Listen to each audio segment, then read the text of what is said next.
G'day guys, Shawnee from Life and Tennis.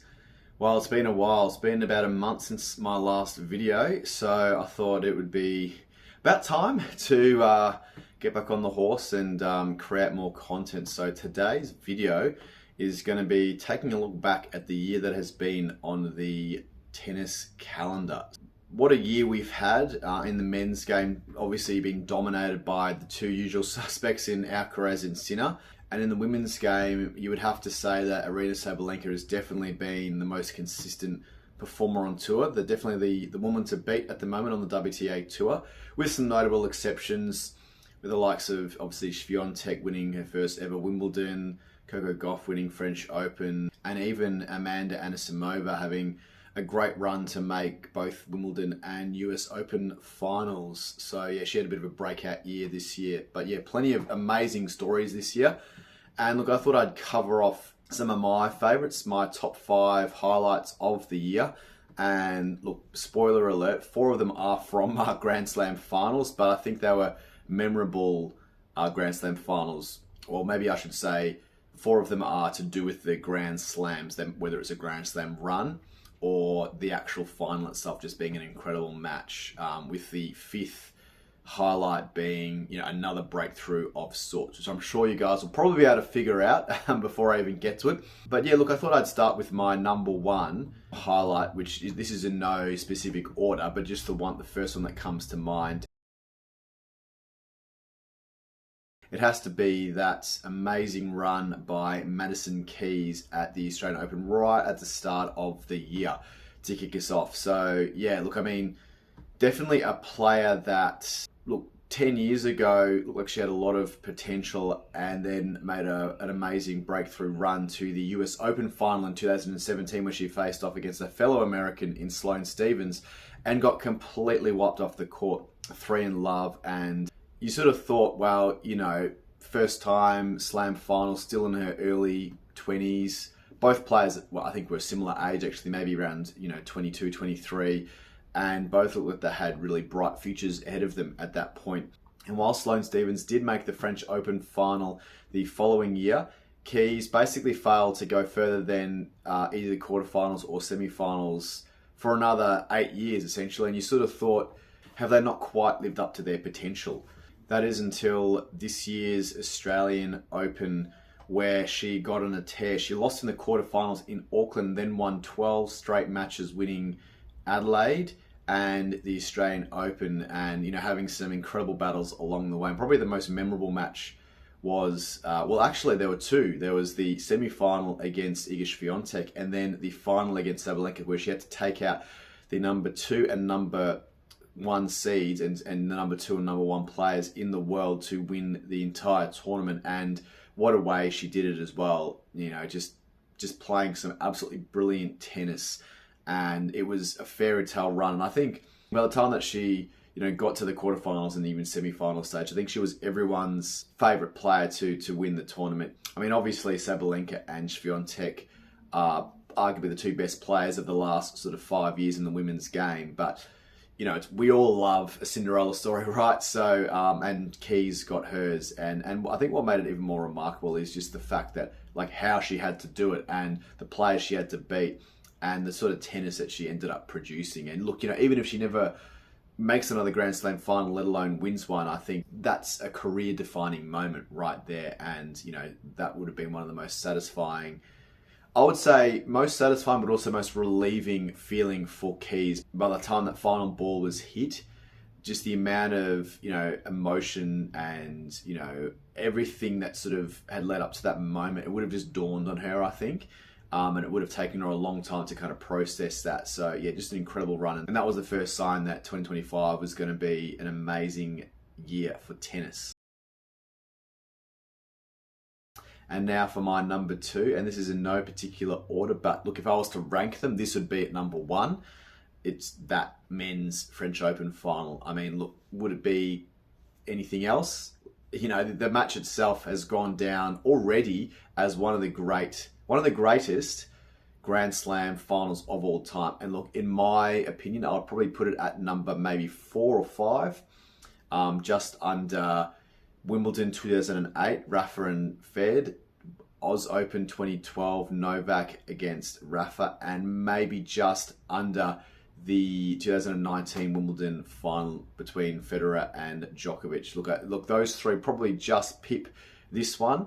And there might even be like a semi-final in there. You might even throw like a Verdasco Nadal 2009 Oz Open semi-final in there as well, just ahead of this. But look, it competes with all of them, I think, in terms of just shot making, mental fortitude under pressure, and that comeback from Alcaraz, where he was facing 3 match points late in the fourth set, 5-3, love 40 down, and just worked his way back 1 point at a time. And look, I don't think anyone could argue that this is one of the matches that will go down in history, but obviously it's, because it's so fresh, enough time has to pass, enough dust has to settle before I think we really can rank it amongst, the all-time great Grand Slam finals. But for me, easily top 5, and potentially you could say it competes with any of those other 3 that I just mentioned. So yeah, just what an incredible match. Look, I don't need to go into it. We ran out of superlatives, when we were watching it, all of us as fans and pundits and, commentators and broadcasters, players. It was just one of the great tennis spectacles, I've ever witnessed in my life. Just the 2 best male players on the planet right now, just going toe to toe, going with each other and just producing some awe-inspiring tennis. Yeah, so what an incredible match that was.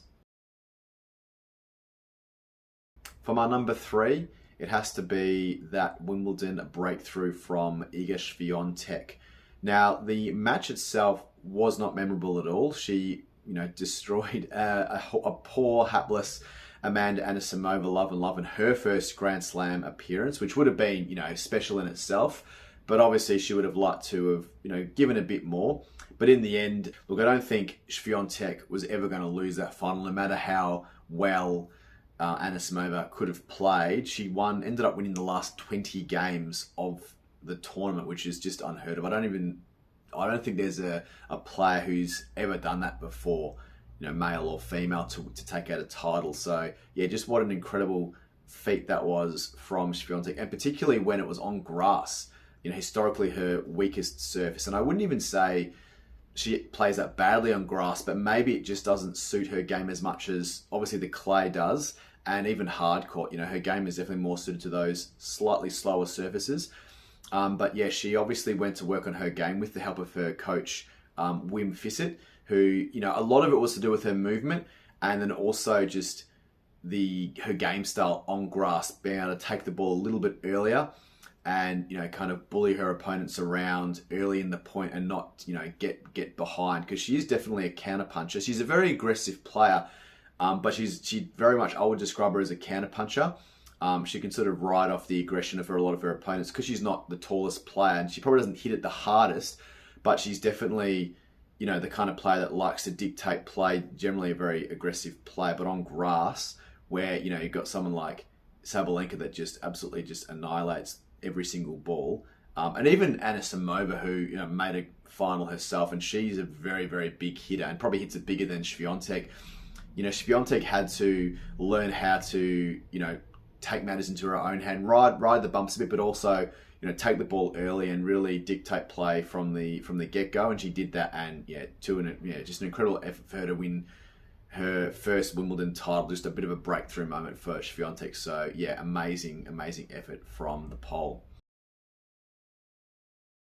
My number 4, and look, my number 4 is going to be not a Grand Slam moment, but the one that I was mentioning before, the fairy tale. Look, if Madison Keys was the fairy tale in the women's game at the Oz Open earlier in the year, Valentine Vachereau was the fairy tale from an ATP lens at a non-Grand Slam event, or I guess, a Masters event, which is probably just under a Grand Slam in terms of its significance.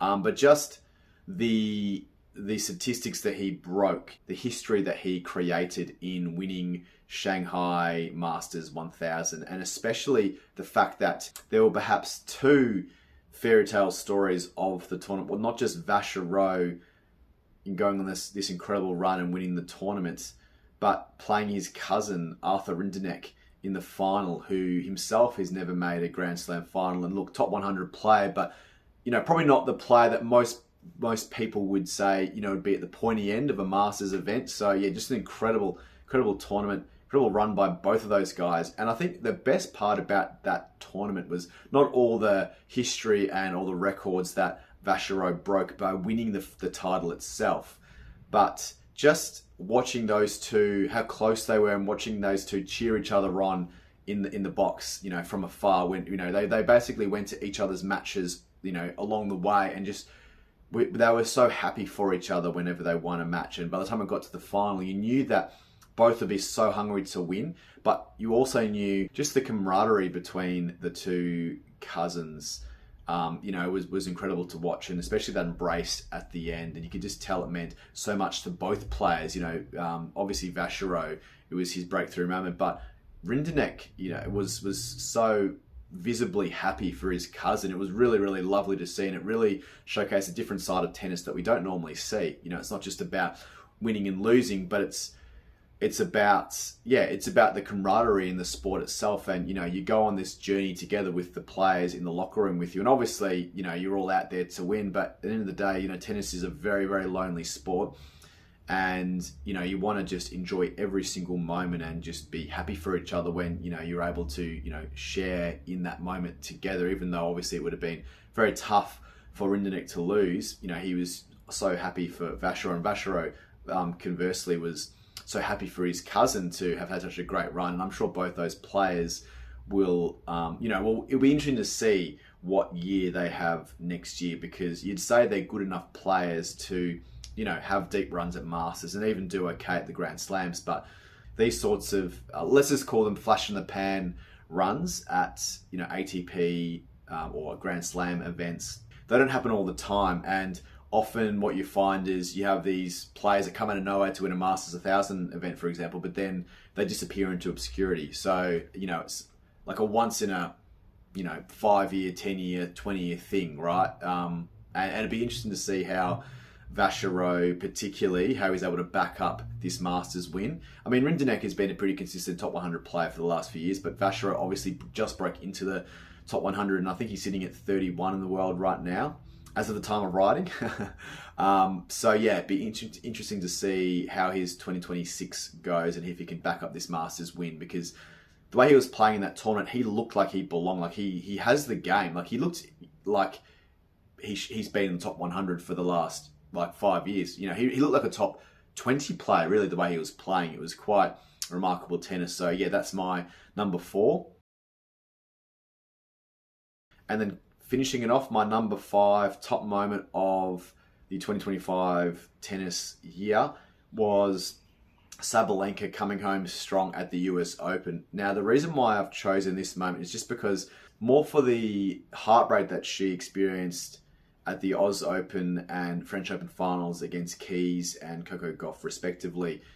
Look, Sabalenka might not be everyone's favourite player. I know she's quite polarising. I don't think no one that I know actually hates her, but I do know that she has her critics out there, and from everything from probably things that are unfair, like the loudness of her groan, for example, her grunts. I know some people, they don't like that. I find it annoying. It detracts from the tennis, and even I've seen some people in the YouTube community, which can be quite toxic, let's be honest, say that it's almost deliberately off-putting to her opponents.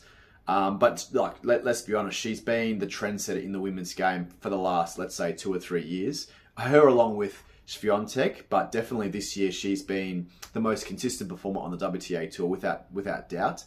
And she definitely deserved to win a Grand Slam this year, if not multiple.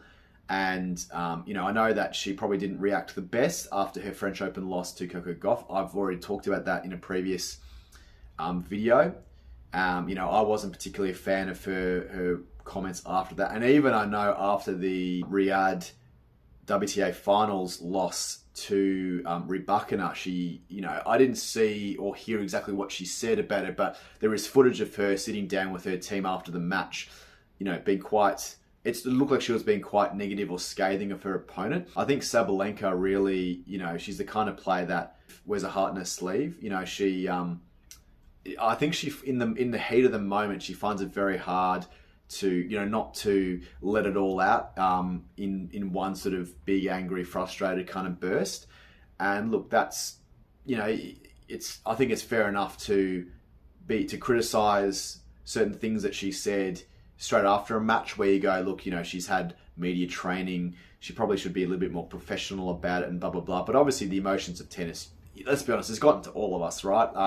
I know it's certainly got to me where I've, you know, broken a racket or yelled out in frustration, or maybe, you know, essentially said some unkind words about my opponent. I would never have said it deliberately, like right to their face, but under your breath, you know, when there's no microphones around, no one can hear you, right? But obviously being a professional player where there's cameras and microphones everywhere, yeah, you know, you can understand that it's quite easy to be caught out. And also I think some players can just be painted as the villain, a bit like, you know, how I guess Novak has pretty much his whole career been painted as the villain, right? I think Sabalenka's almost, like, the media almost wants her to fill that role as well, or they've created that for her, that kind of narrative for her, which I think is very unfair, because she is, yeah, like I said, the best, arguably the best player in the women's game over the last couple of years. But I think that US Open title was, yeah, just desserts for a player that's just been so consistent throughout the whole year. And it just showed that she really learnt a lot from her 2 Grand Slam losses at the Oz Open and Roland Garros. She learnt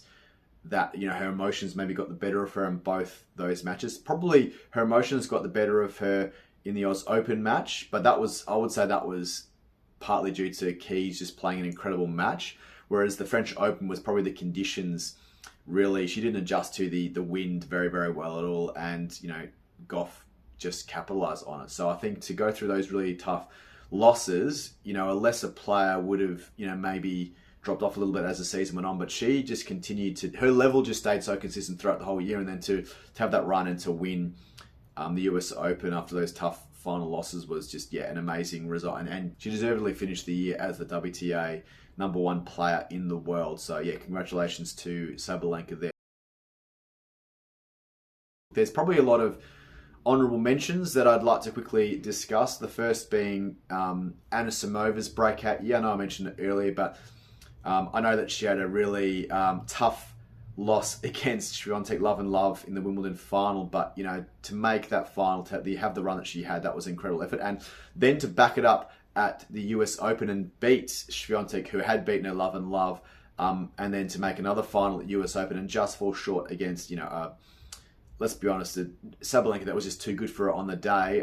Just an incredible way to back up that final at Wimbledon. So hopefully she can have a really, really good year next year. Other notable highlights, look, you'd say, you know, I didn't want to put another Alcaraz-Sinner match in there just because, you know, I could talk about them all day, and I think they could probably fill all 5 spots, but probably that Wimbledon final for Sinner, just off the back of that such a tough loss at Roland Garros, to come back and just have the mental clarity to, you know, beat a player who's been the best grass court player on the men's game for the last 3 years. You know, the back-to-back reigning Wimbledon champion who had dethroned the previous, you know, grass court king, Djokovic. So to beat Alcaraz on his, I guess, on his home turf, you could almost call it, he's almost made it his home turf now, was just an amazing effort. So yeah, that was an incredible rebound from Sinner. And then maybe the other 2 honourable mentions I'll point out are the Sunshine Double being won by 2 young up-and-coming players in Jakub Mensik and Jack Draper. So those 2 players had incredible runs.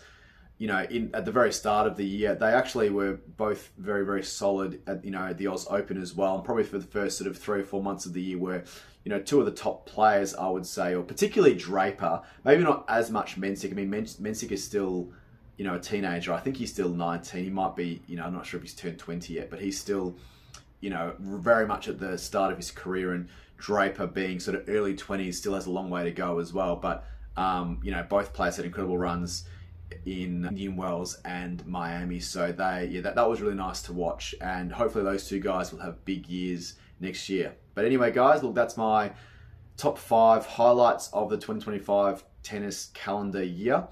Love to hear what your thoughts are, what your opinions are, whether you agree, disagree, what your favourite moments of the year are. But otherwise, guys, that's it from me. Please like and subscribe for more life and tennis related content. Cheers, guys.